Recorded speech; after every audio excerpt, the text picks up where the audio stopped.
The Chairperson, Kenya National Examination Council, Professor Julius Nyabundi. Chairperson, Teacher Service Commission, Mr. Jamlek Muturi. The CEO, Kenya National Examination Council, Dr. David Njengere.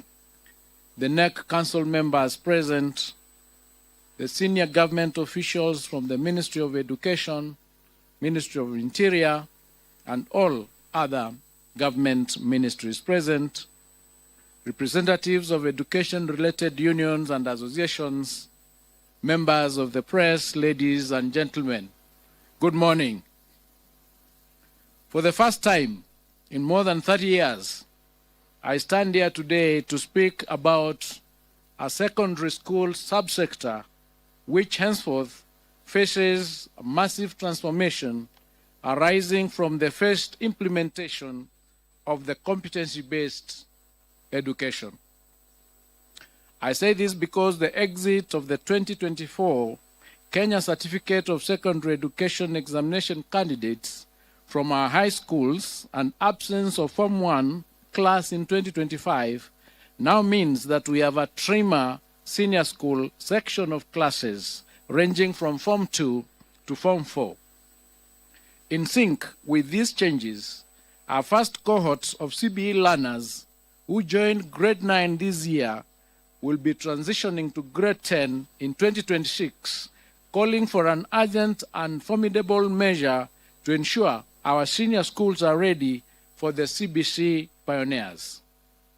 With the release of the 2024 Kcse results today, we have started a gradual phase-out of an examination that has been offered for 35 years, with the last one expected to be held in 2027.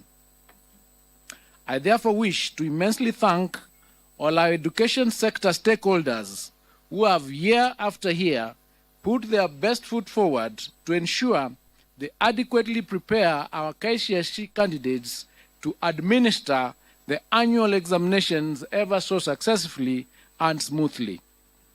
Today, we are releasing the 2024 Kcse examination results for the 962,512 candidates, all of whom we have cleared to join various higher learning institutions to pursue careers of their choice. For in our education system, we have created space for all our Kcse graduates, irrespective of their grades, in line with our government mantra of leaving no one behind. With immense gratitude, I register my appreciation to His Excellency the President, Dr. William Ruto, for entrusting and fully supporting our team to implement critical reforms in the education sector. Given that the education sector impacts each household at an individual level, I have promised to meticulously lead the sector in the rollout of the reforms proposed under the Presidential Working Party on Education Reform with precision and success. I take this opportunity to thank all the sector players from the Ministry of Education, the Ministry of Interior and National Administration, the Ministry of ICT, the Teacher Service Commission, and all other MDAs for their concerted efforts during the administration period of the 2024 Kcse examination. Further, I wish to thank all center managers, supervisors, and invigilators who participated in the conduct of the 2024 Kcse examination, and especially for upholding the integrity of our education system. Before I delve into the 2024 Kcse examination, pardon me to touch on a few other issues affecting the education sector. The start of the 2025 academic calendar year on Monday, January 6, 2025, marked an incredible watershed in our sustained implementation of CBC. As a government, I am proud to announce that we surmounted the expected challenges in efforts to place all the 2024 grade 8 learners in classrooms at grade 9.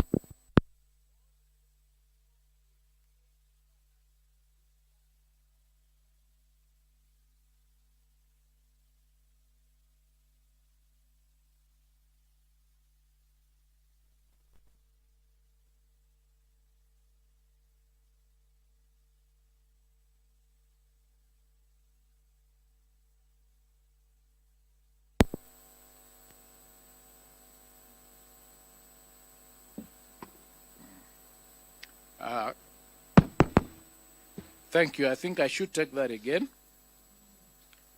The start of the 2025 academic calendar year that we started on Monday, the 6th of 2025, marked an incredible watershed in our sustained implementation of the CBC. As a government, I'm proud to announce that we surmounted the expected challenges in efforts to place all the 24 grade 8 learners in classrooms at grade 9, the highest level of junior school. As we speak now, we have constructed 14,500 classrooms for our grade 9 learners, and we are set to achieve the target of 16,000 by the end of this month. This has been made possible by the government's generous disbursement of Kenya shillings 11 billion to schools across the country for the construction of 11,000 grade 9 classrooms. A further 6.8 billion was allocated to the National Government Constituency Development Bank Fund, being 3.4 billion from the Ministry of Education and 3.4 billion in matching funds from CDF for 6,800 classrooms. Further, the 18 constituencies in Nairobi have been allocated a total of 1 billion Kenya shillings for infrastructure development through the National Government Constituency Development Fund. I wish to most sincerely thank all our members of Parliament for their outstanding cooperation and efforts in the construction of the classrooms for junior school. Additionally, the Ministry will construct a further 7,290 classrooms to address the increased enrollment to ensure smooth transition for the cohort. The Ministry has also procured 9,926,618 textbooks for grade 9, which have been distributed to schools, with the exercise expected to be completed by the end of this month. I have directed the Kenya Institute of Curriculum Development to work robustly and ensure that all required textbooks and other instruction materials are available for use by our learners. Having successfully transitioned to the highest level in junior school, our focus will now shift to starting off senior school in January 2026. Under the senior school, we are expected to mount 3 pathways for our learners. These are the STEM pathway, the social sciences pathway, and the arts and sports pathway. As part of our preparations, we have already worked on guidelines for the transition and placement of learners to grade 10. To ensure that all key players have taken part in the formulation of the guidelines, we will be subjecting the draft documents to a stakeholder validation exercise from February 2025. The Ministry of Education has noted with great concern a disturbing situation where some senior schools are returning to the banned practice of charging levies. I wish to put it on record that the government will not condone the practice and will take stern action against school administrators who are found to be levying extra charges on parents. I must emphasize that the fees charged in our secondary schools remain the same as was the case in 2024. As promised last week, the Ministry of Education is liaising with the National Treasury to ensure that 48 billion Kenya shillings capitation grants for our primary, junior and secondary schools levels for Term 1, 2025 are disbursed using the data captured under our National Education Management Information System. I wish to state that the government has kept enhancing measures aimed at ensuring high levels of efficiency and effectiveness in the administration of national examinations. Starting this year and following extensive stakeholder consultations, I wish to announce that Kenya National Examination Council will introduce a mid-year series of the Kcse examination to be administered in July every year. The examination will target candidates wishing to repeat the Kcse examination and those who may have missed sitting in examinations due to sickness or other unexpected hardships. Adult candidates may also consider registering for the July series examination from this year. As part of aligning our examination process with best global assessment practices, the ministry is working on integrating the use of orbit readers and phase-out Braille machines in the administration of the Kcse examination to candidates with visual impairments. I now wish to provide an overview of the performance of the 2024 Kcse examination cohort. During the 2024 Kcse examination, a total of 962,512 candidates sat the examination compared to 899,453 candidates in 2023. This represents an increase of 64,553 candidates, or 7.19%. Out of the candidates who sat for the 2024 Kcse examinations, 480,310 were male, while 482,202 were female, representing a 49.9% and 50.1% respectively. This is the first time since inception of Kcse examination that female candidates are more than the male candidates. During the year 2024, the Kcse examination, 14 counties had a significant entry of more male than female candidates. These counties include Garissa, which had 62.8% against 37.17%. Mandera, 63.83% against 36.17%. Wajir had 60.27% against 39.73%. Turkana had 59.64% against 40.36%. Samburu had 53.41% against 46.59%. Narok had 52.77% against 47.23%. Homa Bay had 52.81% against 47.19%. West Pokot had 53.52% against 46.48%. Mombasa had 51.31% against 48.83%. Migori had 51.02% against 48.98%. Embu had 51.09% against 48.91%. Kcse had 51.03% against 48.97%. Nyamira had 51.39% against 48.61%, and Baringo had 51.67% against 48.69%. On the other hand, 14 counties had significant entry more female than male candidates as follows. Vihiga had 55.15% against 44.85%. Elgeyo Marakwet had 53.76% against 46.24%. Kirinyaga had 51.46% against 48.54%. Meru had 51.69% against 48.31%. Kiambu had 52.78% against 47.22%. Nairobi had 52.41% against 47.59%. Kisumu had 52.39% against 47.61%. Kitui had 51.14% against 48.86%. Taita Taveta had 51.45% against 48.55%. Kwale had 53.31% against 46.69%. Isiolo had 52.11% against 47.89%.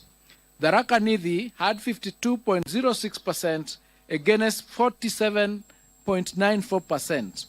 Kakamega had 51.80% 50% against 48.20%, and Uasin Gishu had 51.06% against 48.94%. The number of candidates aged between 16 and below increased from 16,040, which is 1.776% in 2023, to 20,546, which is 2.129% in 2024. The highest percentage of candidates registered for the 2024 Kcse examinations were within the appropriate age bracket of between 17 and 19 years, constituting 684,765, which is 70.95% of the total candidature.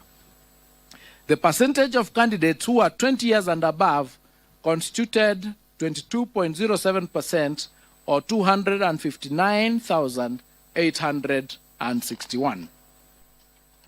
Out of the 30 subjects offered in 2024 Kcse examination, 17 subjects recorded a significant improvement in performance. These subjects were mathematics alternative A and B, biology, physics, chemistry, general science, history and government, geography, IRE, agriculture, woodwork, metalwork, drawing and design, aviation technology, computer studies, Kenya Sign Language, and business studies. 10 subjects recorded a drop in performance, and these were English, Kiswahili, biology for the blind, CRE, home science, building construction, electricity, French, Germany, and music.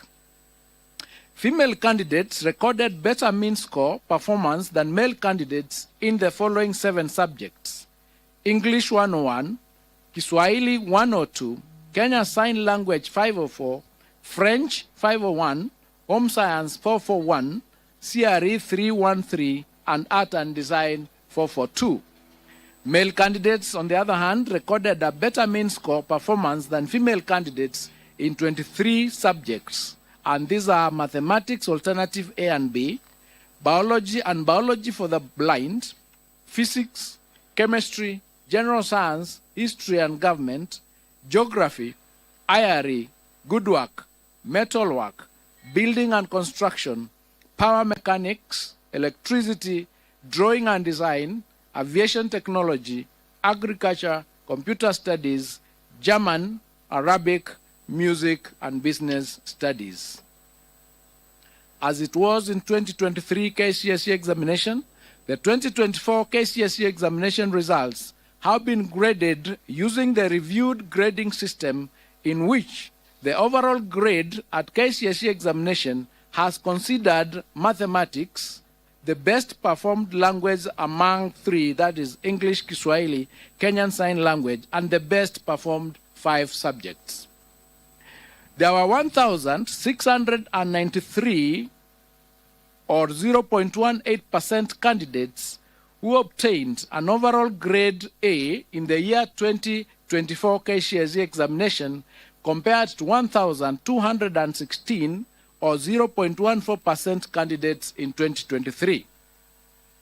The number of candidates with direct university entry qualifications of grade C+ and above was 246,391, translated to 25.53% in the year 2024, compared to 201,133, which is 22.27% in the year 2023. And this is attributed to the improved or new grading system. The number of candidates with grade C-, which is TVET diploma and above, was 476,889, translated to 49.41% in the year 2024 Kcse examination, compared to 401,216, which is translated to 44.42% in 2023.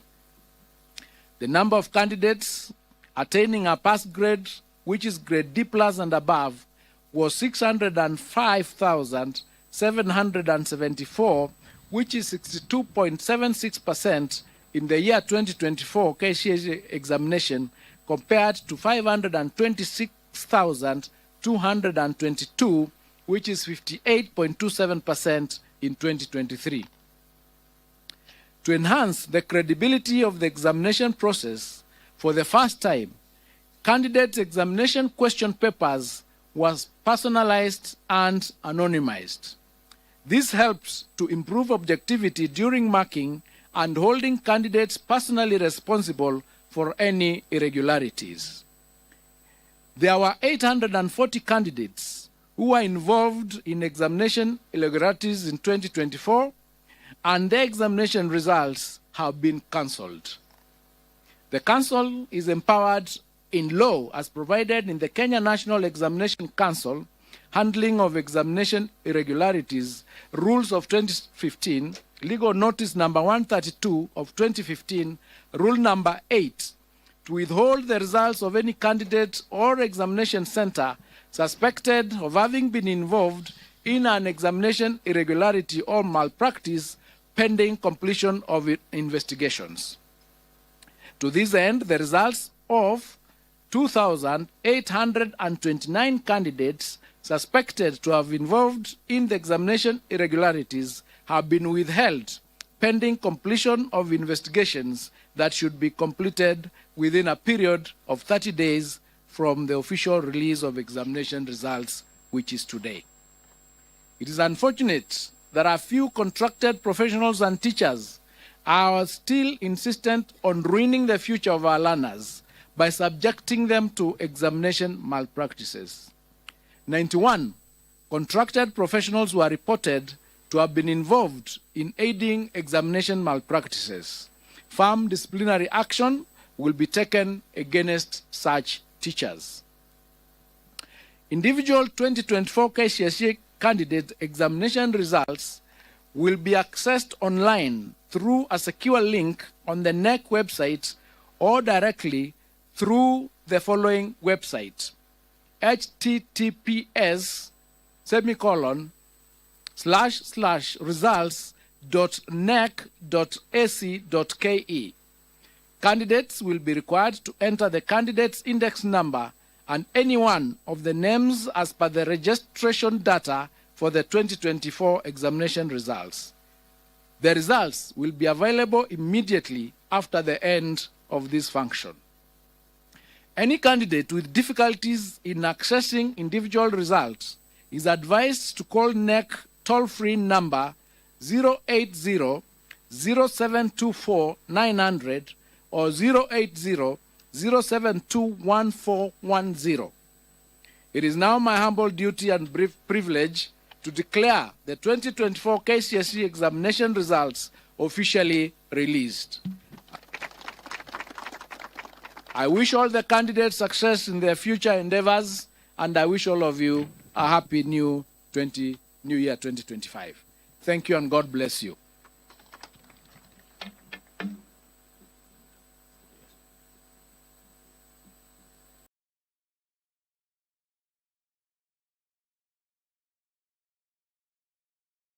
Request that the results are officially now handed over by the CEO to the chairman, Professor Nyabudi. Then the chairman will then hand over to the PS.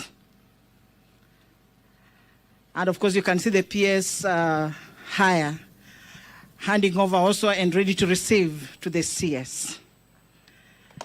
Can we put our hands together to appreciate that gesture? Thank you very much. And now we are ready to transition the learners to their next phase of life.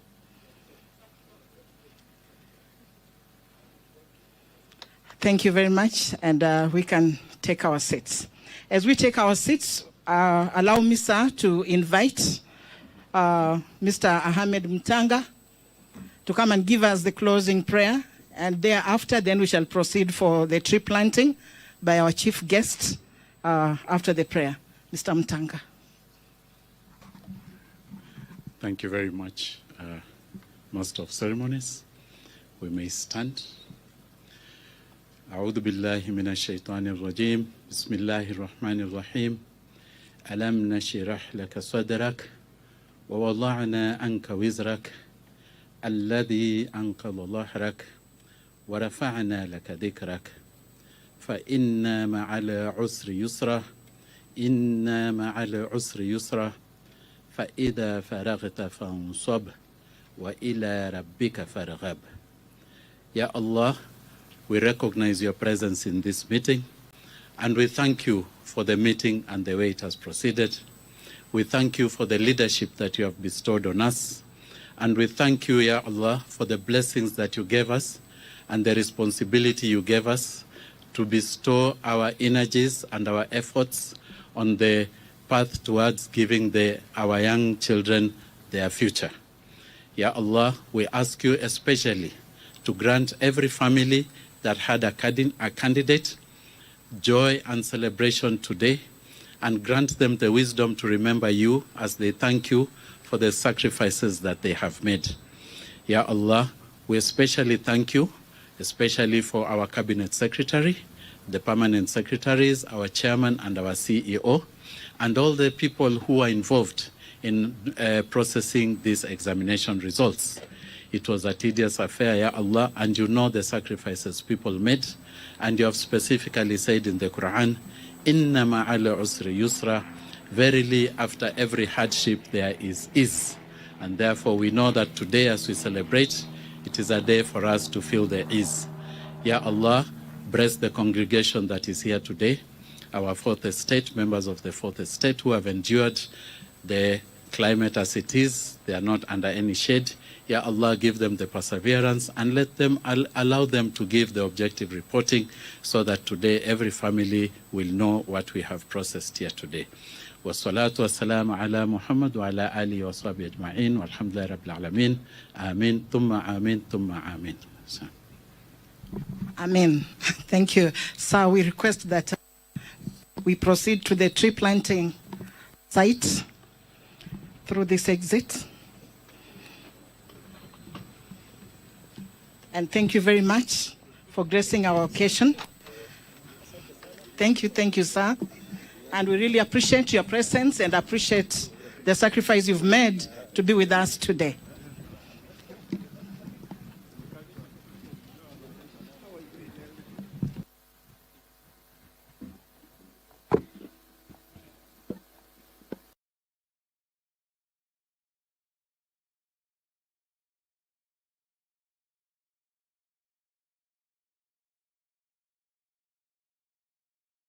We appreciate your coming, and you're free to leave at your pleasure.